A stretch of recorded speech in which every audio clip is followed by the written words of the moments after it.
बिस्मिल्लाहिर्रहमानिर्रहीम अस्सलाम वालेकुम वरहमतुल्लाहि वबरकातुहू। 9 मिनट के अंदर, जी हाँ सिर्फ 9 मिनट के अंदर 9 मई का सारा बयानिया इमरान खान ने रद्दी की टोकरी में फेंक दिया है। रिलेंटलेस प्रोपेगेंडा था मीडिया पे।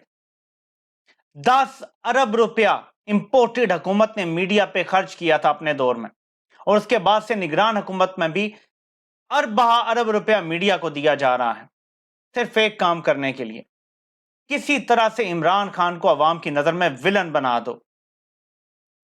टाउट सहाफी जो जाके सजदा रेज होते हैं बूटों के सामने, उनकी ड्यूटियां लगी हुई हैं, रोजाना के प्रोग्रामों का एजेंडा उन्हें दिया जाता है, लेकिन 9 मिनट की एक मुलाकात में जिसमें तमाम साफियों को भी जाने नहीं दिया गया, गिने चुने लोग गए, वहां भी नामालूम लोगों को भी साफी बना के अंदर ले गए, वहां भी इमरान खान ने 9 मिनट में इस सारे बयानिए को उठा के रद्दी की टोकरी में फेंक दिया है। इतनी तकलीफ पहुंची है कि मीडिया को सख्ती से ऑर्डर दिए गए हैं कि बस बहुत हो गया, मजीद अब ये नहीं चलाना जो इमरान खान के बयानात हैं। इस कदर तकलीफ पहुंची है कि इलेक्शन कमीशन हरकत में आ गया है। 12 दरख्वास्तें अब तक जो इतलात आ रही हैं इलेक्शन के पोस्टपोनमेंट के लिए इलेक्शन कमीशन में आई हैं। 12 दरख्वास्तें, कहीं दहशतगर्दी का बहाना है, कहीं मौसम की खराबी का बहाना है, बर्फ ज्यादा हो जाएगी, बारिश ज्यादा हो जाएगी, इस तरह की दरख्वास्तें हैं कि इलेक्शन को पोस्टपोन कर दिया जाए, यानी फरवरी के महीने में ना किया जाए। और फौरन इलेक्शन कमीशन इंदिया दे रहा है कि वो अब इन दरख्वास्तों को सुनेगा।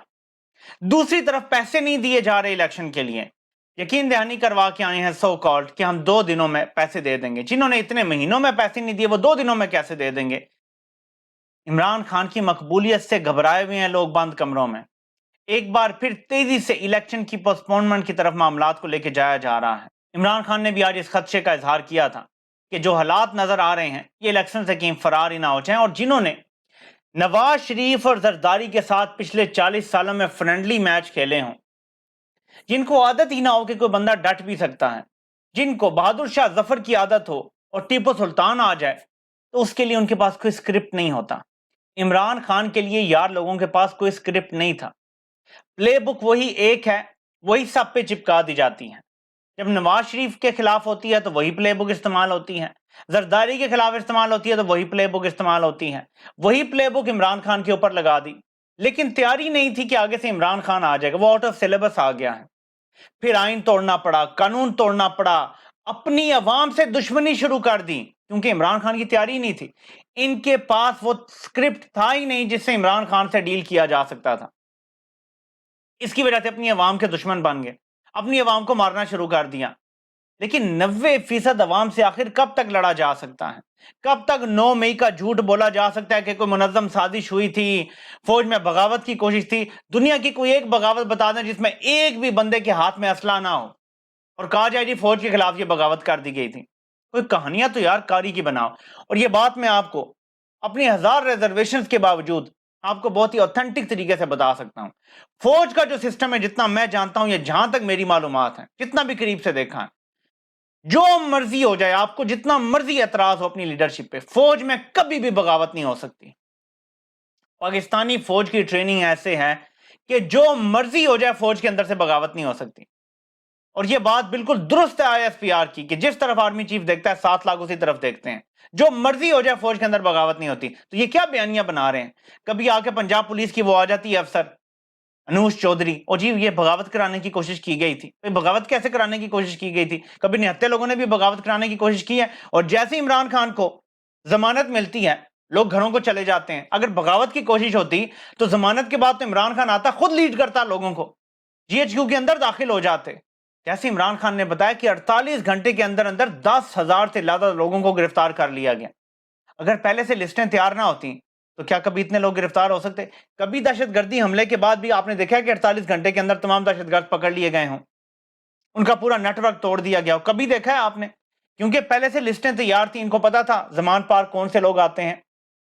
हर बार इमरान खान जब पेशी पे आता है कौन से लोग साथ जाते हैं, वो कौन से लोग हैं जो हर जगह पे पहुंच जाते हैं फौरन। जब खतरा होता है कि पुलिस आने लगी है वो इमरान खान की हिफाजत के लिए आ जाते हैं। तमाम लिस्टें तैयार थी, हर शहर में लोगों की लिस्टें तैयार थी कि किस किस शहर से लोग आ जाते हैं जमान पार, या बनी गाला चले जाते हैं, या जलसों में जाते हैं दूसरे शहरों में। ये लिस्टें तैयार थी एजेंसीज के पास। جیسے ہی 9 مئی کا انہوں نے کام کیا، کاروائی ڈالی، پہلے عمران خان کو گرفتار کیا، جان بوجھ کے وہ امیج چلائے میڈیا پہ کہ عمران خان کی ہم نے توہین کی ہے، اس کو پرتشدد انداز میں ہم لے کر گئے ہیں، اور اس کے بعد جب لوگ باہر نکلے، لوگ خطرہ محسوس کر رہے تھے کہ عمران خان کو ایک بار قتل کرنے کی کوشش کر چکے ہیں، اگر پھر لے گئے اور قتل کر دیا تو کیا ہوگا؟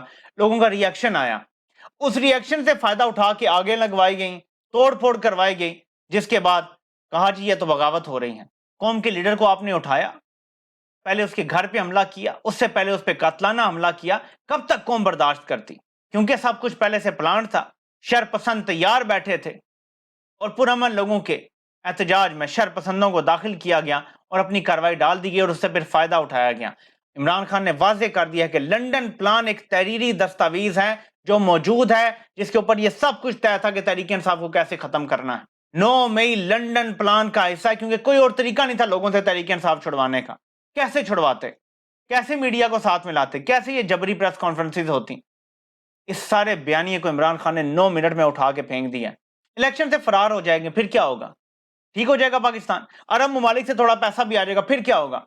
نہ آپ قانون یہاں پہ قائم ہونے دیتے ہیں، نہ آئین کی پابندی آپ ہونے دیتے ہیں، نہ بیوروکریٹس کو پتا ہے کہ ہمیں کچھ فالو کرنے کی ضرورت ہے، سب کو پتا ہے یہ فری فار آل کنٹری ہے۔ کرپشن کرو، پیسہ دو، نکل جاؤ، کرپشن کرو، تھوڑا سا پیسہ دے دو، نکل جاؤ۔ ایسے ملک ٹھیک ہو سکتا ہے؟ یہاں پہ میں آپ کو بتا رہا ہوں، آپ کو کوئی 100 ارب ڈالر ایک دن میں دے دینا، آپ اس کو بھی چند سالوں میں ختم کر دیں گے اور پاکستان پھر سے کٹورا لے کے پہنچا ہوگا، کیونکہ آپ ریفارمز نہیں ہونے دیں گے۔ جب تک اس ملک میں آئین اور قانون کی بالادستی قائم نہیں ہوتی، ریفارمز نہیں ہو سکتے۔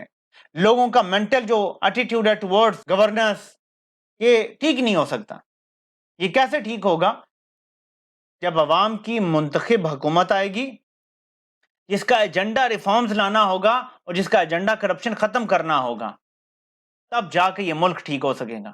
ورنہ جتنے مرضی بھیک کے ڈالر مل جائیں، جو ابھی تک ملے نہیں ہیں، مل بھی جائیں بالفرض، آپ جو منتیں کر رہے ہیں عرب ممالک کی کہ الیکشن آگے کرنے کے لیے ہمیں پیسے دو، یہ جو آپ نے بلیک میلنگ کا طریقہ نکالا ہوا ہے، پہلے افغان جنگ کے نام پہ ڈالر، اب الیکشن ملتوی کرانے کے نام پہ ڈالر، آپ عمران خان سے ڈرا رہے ہیں۔ پہلے طالبان سے ڈرا کے ڈالر لیتے تھے، اب عمران خان سے ڈرا کے ڈالر لے رہے ہیں کہ جی یہ آ گیا تو یہ تو بڑا مسئلہ ہے، آپ کے تو یہاں پہ مفادات کا تحفظ نہیں ہوگا، ہم تو آپ ہی کے فائدے کی بات کر رہے ہیں، اس کو جیل میں بھی ڈالا ہوا ہے، اس کی سختی بھی کر رہے ہیں، عوام پہ بھی سختی کر رہے ہیں، ڈالر دو ڈالر دو، یہ لگے ہوئے ہیں اس ٹائم۔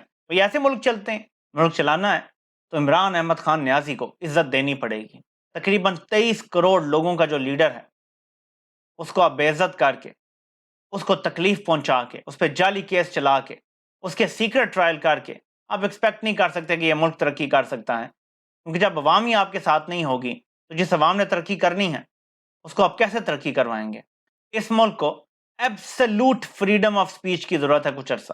میری آج تک عمران خان سے ملاقات نہیں ہوئی، لیکن عمران خان اگر باہر آتے ہیں اور کبھی دوبارہ انہیں عہدہ ملتا ہے تو میری خواہش ہوگی کہ ایک مشورہ میں انہیں ضرور دے پاؤں، اور وہ یہ ہے کہ بے شک آپ کو یہ لگتا ہے کہ فریڈم آف سپیچ کی کچھ لیمٹس ہونی چاہیے، لیکن پاکستان جیسے ملک میں طاقتور موز اور گھوڑے کو اگر آپ نے لگام ڈالنی ہے تو آئین کے آرٹیکل 19 میں ایبسلوٹ فریڈم آف سپیچ لکھ دیں، باقی سب کاٹ دیں۔ ایبسلوٹ فریڈم آف سپیچ، اس کے بغیر پاکستان ٹھیک نہیں ہو سکتا۔ ایبسلوٹ فریڈم میں جو برائیاں آئیں گی وہ کم ہوں گی بنسبت جو ابھی کیا جا رہا ہے۔ پاکستان کو اگر آزاد ہونا ہے اور حقیقی آزادی ہم نے حاصل کرنی ہے تو ایبسلوٹ فریڈم آف سپیچ کے بغیر یہ ناممکن ہے۔ ایک دن وقت ثابت کرے گا کہ جو میں بات کر رہا تھا یہی درست تھی۔ آج اگر Elon Musk absolute freedom of speech پہ بلیو کرنے والا نہ ہوتا، یہ جو حقائق ہمارے سامنے آ رہے ہیں دنیا میں جو چل رہا ہے، یہ کبھی سامنے نہ آتے۔ باقی کوئی پلیٹ فارم بھی حقیقت نہیں دکھانے دیتا، فوراً بند کر دیتا ہے، کبھی ویڈیو آپ کی ہے وہ ڈیلیٹ کروانے پہ مجبور کریں گے۔ دوسرے ایسے پلیٹ فارمز ہیں جو پورے کے پورے آپ کے پیجز اور چینلز ہی اڑا دیتے ہیں، لیکن ٹویٹر الاؤ کر رہا ہے۔ ایبسلوٹ فریڈم آف سپیچ آج کے دور میں جب آپریشن بہت زیادہ ہے، یہ انتہائی اہم ہے، اور پاکستان میں اگر ہم نے یہ ختم کرنا ہے ظلم اور جبر، ایبسلوٹ فریڈم آف سپیچ کی ضرورت ہے۔ آرٹیکل 19 میں تبدیلی لائیں، صرف ایک لائن لکھ دیں، پاکستانی عوام کو ایبسلوٹ فریڈم آف سپیچ ہے، بولنے کی حد تک، جب تک وہ کسی کو ہاتھ نہ لگائیں، کسی کو تکلیف نہ پہنچائیں، کسی کے گھر نہ گھسیں، توڑ پھوڑ نہ کریں، یعنی کسی کی سپیس میں نہ جائیں، اپنے منہ سے جو بولنا ہے بول لیں۔ یہی پاکستان کے مسائل کا حل ہے۔ آپ سے انشاءاللہ پھر ملاقات ہوتی ہے۔ اللہ پاک آپ سب کا حامی و ناصر ہو۔ آپ سب کے سننے کا بہت بہت شکریہ۔